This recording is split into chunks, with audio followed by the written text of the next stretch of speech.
పెళ్ళైనా పండగైనా వేడుక ఏదైనా పట్టుచీరల ప్రత్యేక వేదిక వారాహి సిల్క్స్. శ్రీకాకుళం జిల్లాలో జరిగినటువంటి విషాదకరమైనటువంటి ఘటన. ఈ తొక్కిసలాటలో 12 మంది చనిపోవడం జరిగింది. దారుణమైనటువంటి పరిస్థితులు అక్కడ ఉన్నాయి. ఒక్కసారిగా తొక్కిసలాటలో ఆ ఘటన జరిగిన తర్వాత అక్కడ ఉన్నటువంటి వాస్తవ పరిస్థితులను మా సుమన్ టీవీ శ్రీకాకుళం ప్రతినిధి పవన్ అక్కడ ఉన్నటువంటి సమాచారాన్ని, అక్కడ ఉన్నటువంటి బీతావహ దృశ్యాల్ని లైవ్ ద్వారా అందించేటువంటి ప్రయత్నం చేశారు. ఎస్ పవన్, అక్కడ ఎలాంటి పరిస్థితులు ఉన్నాయి, అసలు ఈ ప్రమాదం జరగడానికి గల కారణాలు ఏంటి? ఎస్, అక్కడ మనం చూడవచ్చు, ఒక్కసారిగా మెట్ల మీదంతా కూడా మొత్తం అక్కడ చెల్లా చెదిరిగా పడినటువంటి పరిస్థితి కనిపిస్తుంది.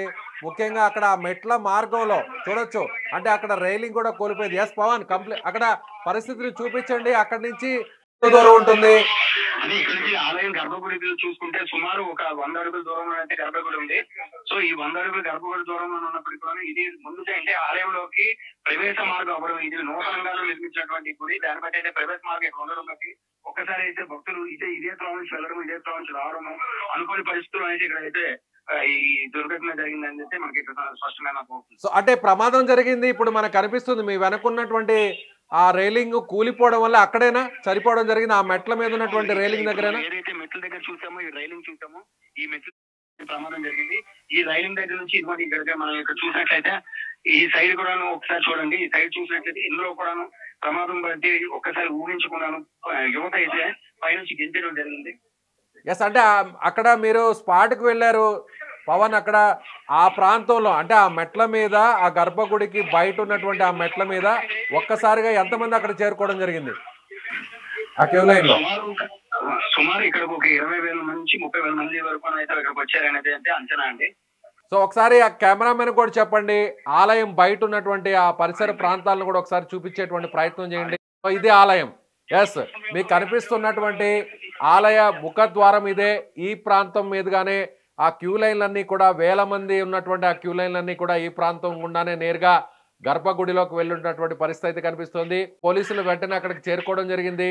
అక్కడ ఉన్నటువంటి ఆ దృశ్యాలన్నీ కూడా చూస్తుంటేనే మనకు అక్కడ ఎంత దారుణం జరిగిందో, ఎంత పెద్ద ప్రమాదం జరిగిందో, ఎంత పెద్ద తొక్కిసలాట జరిగిందో కూడా అర్థమవుతుంది. పోలీసు ఉన్నతాధికారులు కూడా సంఘటనా స్థలానికి చేరుకుంటున్నారు. అక్కడ ఉన్నటువంటి స్థానిక పోలీసులు కూడా జరిగినటువంటి ఘటన గురించి కూడా వివరించేటువంటి ప్రయత్నం అయితే చేస్తున్నారు. ముఖ్యంగా అక్కడ ఒక స్టీల్ రాడ్స్తో కూడినటువంటి రైలింగ్స్ కూడా ఏర్పాటు చేశారు.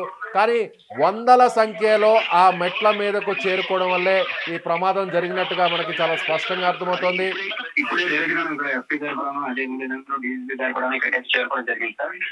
చూస్తుంటే మన విజువల్స్ లోని డైరెక్ట్ గా ఈ లోపల అంటే ప్రమాదం జరిగినటువంటి సంఘటన స్థలానికి ఏ విధంగా అయితే జరిగిందో కూడా ఒకసారి డిస్కషన్ చేయడానికి వచ్చి ఇక్కడ రావడం జరిగింది. ఎస్, సుమన్ టీవీ ప్రతినిధి ఎక్స్క్లూజివ్ గా అక్కడ ఉన్నటువంటి దృశ్యాలను మీకు లైవ్ లో చూపిస్తున్నారు. పోలీసు ఉన్నతాధికారి, స్థానికంగా ఉన్నటువంటి శ్రీకాకుళం జిల్లా ఎస్పీ కూడా నేరుగా అక్కడికి రావడం జరిగింది. స్టీల్ రైలింగ్ ఈ ప్రాంతంలోనే తొక్కిసలాట జరిగింది.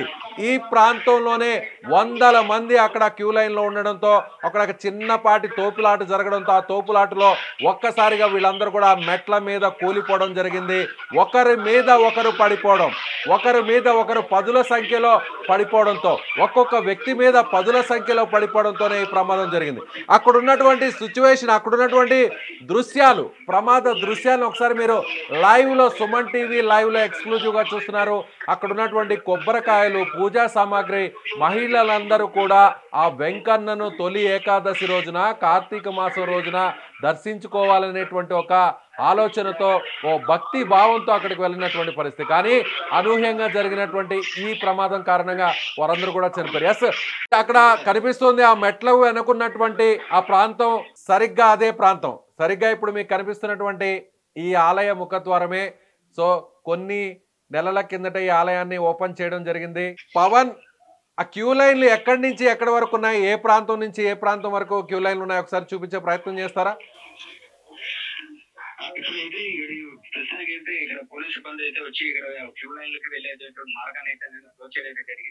సో అటు మీరు నిల్చున్నటువంటి ప్రాంతానికి వెనక వైపు కూడా చూపించేటువంటి ప్రయత్నం చేయండి. సో ఆలయ పరిసర ప్రాంతాలంతా కూడా ఎంత ప్రదేశం అంటే 12 ఎకరాల సొంత స్థలంలో ఈ ఆలయాన్ని ఆ వృద్ధ భక్తుడు నిర్మించారనేటువంటి సమాచారం వస్తుంది. ఒకసారి చుట్టుపక్కల ఉన్నటువంటి పరిస్థితులను కూడా చూపించే ప్రయత్నం చేస్తారా? ఇంకా అండర్ కన్స్ట్రక్షన్ అయితే ఉన్నది. ఇది ఇంకా కన్స్ట్రక్షన్ అవుతుండము, మళ్ళీ మార్పులు చేర్పులు కూడా చేస్తున్నారు. ఇప్పుడు మనం చూసినట్లయితే ఇక్కడ కూడాను కంప్లీట్ గా భక్తులు ఇక్కడికి వచ్చి దీపాలు పెట్టుకుని వాళ్ళ చాలా భక్తితో ఇక్కడ చేసిన తర్వాత ఆలయంలోకి ప్రవేశించారు. అదే విధంగా ఇప్పుడు చూస్తే ఈ విధంగా లోపలికి అంటే ఇప్పుడు ఏదైతే క్లోజ్ చేశారో ఈ లోపలికి వెళ్ళిన తర్వాత కంప్లీట్ గా గర్భగుడి, ఆ గర్భగుడి నుంచి కూడా మళ్ళీ ఎగ్జిట్ అయ్యే ప్రదేశాన్ని కూడాను వాళ్ళు చేశారు. అయితే ఇది ఇంకా కన్స్ట్రక్షన్ ఉండడం బట్టి, అందులో కూడా ఏకాదశి అవడం బట్టి వీరు ఊహించని విధంగాను ఇంతమంది భక్తులు వస్తారని కూడా నిర్వాహకులు ఊహించలేదు. ఈ 94 సంవత్సరాల్లో ఉన్నటువంటి ఈ పండా గారు కూడా అనేటువంటి ఆయన చెప్పిన కూడాను ఎప్పుడు కూడా ఇక్కడ అంతమంది భక్తులు అయితే రాలేదు, ఎప్పుడు కూడా 1000 నుంచి 1200 మంది భక్తులు వచ్చే పరిస్థితి.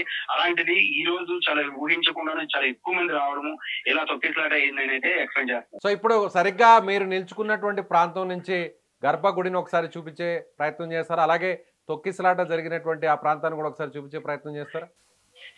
గర్భగుడి అయితే ఇప్పుడు ఉంది. అయితే మనం తొక్కిసలాట ప్రదేశం వరకు అయితే అక్కడి నుంచి చూపించే ప్రయత్నం చేయండి. ఎస్ ఈ ప్రాంతంలోనే సరిగ్గా ఇప్పుడు మీకు స్క్రీన్ మీద కనిపిస్తున్నటువంటి మెట్ల మార్గం ఇదే. ఈ మెట్ల మార్గంకు అటువైపు ఇటువైపు సో రక్షణగా రైలింగ్ ను నిర్మించడం జరిగింది. స్టీల్తో రైలింగ్ నిర్మించడం జరిగింది. ఒక్కసారిగా వందల సంఖ్యలోనే మీరు ఇప్పుడు చూస్తున్నటువంటి ఈ మెట్ల మీదకే వేల మంది ఉన్నటువంటి క్యూ లైన్ లో ఒక్కసారిగా వందల సంఖ్యలో ఈ మెట్ల మీదకే చేరుకోవడం జరిగింది. ఒకరిని ఒకరు తోసుకోవడంతో ఆ తోపులాట అనంతరం నేరుగా ఆ మెట్ల పై నుంచి ఒకసారి ఆ మెట్ల మీద నుంచి ఎడ్జ్ లో ఉన్నటువంటి రైలింగ్ మీద పడిపోవడం జరిగింది. ఆ రైలింగ్ అంతా కూడా పడిపోవడం జరిగింది, కూలిపోవడం జరిగింది. ఆ రైలింగ్ కూలిపోయినటువంటి దృశ్యాలు కూడా మీకు చాలా స్పష్టంగా కనిపిస్తున్నాయి. అక్కడ ఆ దేవుడికి దేవుళ్ళకి సంబంధించినటువంటి విగ్రహాలు కూడా కనిపిస్తున్నాయి. అక్కడ చనిపోయినటువంటి ప్రదేశం అదే. చాలా మంది 12 మంది. అక్కడ మీరు చూడొచ్చు. పవన్ మీరు అక్కడ ఆ రైలింగ్ ఒకసారి చూపించేటువంటి ప్రయత్నం చేయండి. పైన ఉండాల్సినటువంటి రైలింగ్ కూలిపోయి అలా బయటకు పడిపోతున్నటువంటి పరిస్థితి, అక్కడ పడిపోయినటువంటి దృశ్యాలు మనకు కనిపిస్తున్నాయి.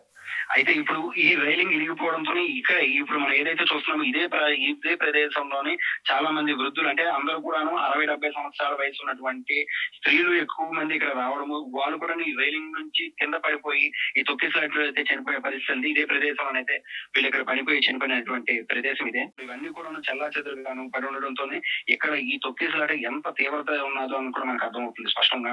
అక్కడ పరిస్థితులు ఒక్కొక్క ఇన్సిడెంట్ ని అక్కడ ఎంత ప్రమాద తీవ్రతని మనకు అక్కడ చాలా స్పష్టంగా కనిపిస్తుంది. ఒక్కొక్కరు చనిపోయినటువంటి వారి కుటుంబానికి సంబంధించినటువంటి దీనగాథ ఒక్కొక్కరిది ఒక్కొక్కటి. ఇలాంటి విషాదకరమైనటువంటి ఘటన. నేరుగా ఆ వెంకటేశ్వర స్వామిని పండుగ రోజున దర్శించుకొని, అది కూడా ముఖ్యంగా కార్తీక మాసం అంటే ఆ శివకేశవులకు అది ఎంతో పవిత్రమైనటువంటి మాసంగా భావిస్తారు. వెంకటేశ్వర స్వామి సన్నిధి కావడంతో, శనివారం కావడంతో, ఏకాదశి కావడంతో వేల సంఖ్యలో అక్కడికి వచ్చినటువంటి పరిస్థితి కనిపిస్తుంది. కానీ కేవలం అక్కడ నిర్వహణ లోపం వల్లే ఈ ప్రమాదం జరిగినట్టుగా తెలుస్తుంది. పవన్ మీరు అక్కడికి చేరుకున్నారు. సో అక్కడ స్థానికులు ఏం చెప్తున్నారు, ప్రత్యక్ష సాక్షులు ఏం చెప్తున్నారు, పోలీసులు ఏం చెప్తున్నారు, ప్రమాదం జరగడానికి గల కారణాలు ఏమంటున్నారు? ఇక్కడ ప్రత్యక్ష సాక్షులు చెప్తుంది ఏంటంటే ఇక్కడ ఎప్పుడు కూడా లేని విధంగానే ఈ రోజు ఈ జనాలు పోటెత్తడంతో వాళ్ళు ఊహించిన విధంగానే అయితే ఉన్నది. అంటే ఎప్పుడు కూడా ఈ ఆలయం నిర్మాణంలో ఉన్నప్పటి నుంచి కూడాను 1200 మంది మాత్రమే భక్తులు వచ్చేవారు.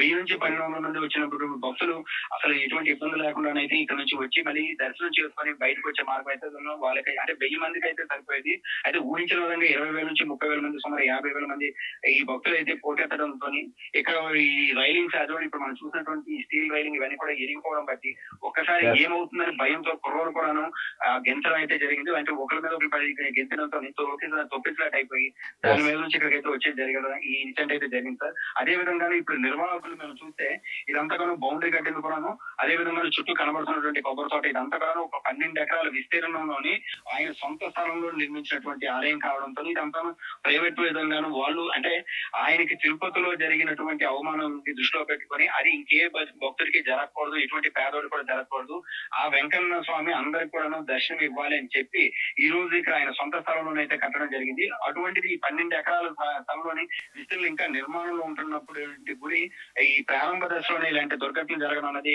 ఒక్కసారిగా ఇక్కడ ఉన్నటువంటి స్థానికులు అందరూ కూడాను భయాందోళన అదే విధంగా ఒకసారి దిగ్భ్రాంతి అయితే చెందుతున్నారు. Right Pavan, right. మళ్ళీ మీ దగ్గరకు వస్తాం. ప్రస్తుతం అక్కడ జరిగినటువంటి ఘటనకు సంబంధించినటువంటి మరిన్ని వివరాలను కూడా తెలుసుకునేటువంటి ప్రయత్నం చేస్తాం. అక్కడ శ్రీకాకుళం సుమన్ టీవీ ప్రతినిధి పవన్ చెప్తున్నటువంటి దాని ప్రకారం, అలాగే అక్కడ ఉన్నటువంటి ప్రత్యక్ష ప్రసారం ద్వారా అక్కడ ఉన్నటువంటి దారుణమైనటువంటి పరిస్థితులు చూస్తే, ముఖ్యంగా అక్కడ ఉన్నటువంటి జరిగినటువంటి ఘటనకు సంబంధించినటువంటి ఒక్కొక్క సిచ్యువేషన్ చూస్తుంటే కూడా మనసు హృదయ విదారకంగా మారుతుంది. మహిళలందరూ కూడా ఉదయాన్నే వేకువజామున అక్కడికి చేరుకోవడం జరిగింది. భక్తి భావంతో అక్కడికి రావడం జరిగింది. తమ కుటుంబాలన్నీ బాగుండాలి, తమ జీవితంలో ఆ దేవుడు వెలుగులు నింపాలి అనేటువంటి కోరికతో అక్కడికి వచ్చినటువంటి భక్తులు ఇలా విగత జీవులుగా మారిపోవడం, తొక్కిసలాటతో వీరందరూ కూడా చనిపోవడం అనేది కూడా ఎవరు కూడా జీర్ణించుకోలేకపోతున్నారు. ముఖ్యంగా చనిపోయిన వారందరిలో కూడా ముఖ్యంగా మహిళలు ఉన్నారు, ఒక బాబు కూడా ఉన్నట్టుగా తెలుస్తుంది. 12 మంది చనిపోవడం జరిగింది, 25 మందికి తీవ్ర గాయాలయ్యాయి. ప్రస్తుతం వారందరూ కూడా చికిత్స పొందుతున్నారు రిమ్స్ హాస్పిటల్లో. అయితే మృతుల సంఖ్య కూడా పెరిగేటువంటి అవకాశం కూడా ఉంది అనేటువంటి అనుమానాన్ని కూడా అక్కడ ఉన్నటువంటి భక్తులకు సంబంధించినటువంటి బంధువులు కూడా వ్యక్తం చేస్తున్నారు. ఇప్పటికే ప్రభుత్వం స్పందించింది, ఘటనకు గల కారణాలు కూడా తెలుసుకునేటువంటి ప్రయత్నం చేస్తున్నారు. విచారణ జరుగుతుంది. పోలీసు అధికారులు కూడా అక్కడ చేరుకున్నారు, మంత్రులు కూడా అక్కడ చేరుకున్నారు. లోకేష్ కూడా మరి కాసేపట్లోకి అక్కడికి వెళ్ళేటువంటి పరిస్థితి ఉంది. సో ఇది శ్రీకాకుళం జిల్లాలోని కాశీబుగ్గలో ఉన్నటువంటి వెంకటేశ్వర స్వామి సన్నిధిలో జరిగినటువంటి తొక్కిసలాటలో 12 మంది చనిపోవడం జరిగింది. ఆ తొక్కిసలాట అనంతరం ప్రస్తుతం అక్కడ ఉన్నటువంటి దారుణమైనటువంటి పరిస్థితుల గురించి లైవ్ అప్డేట్.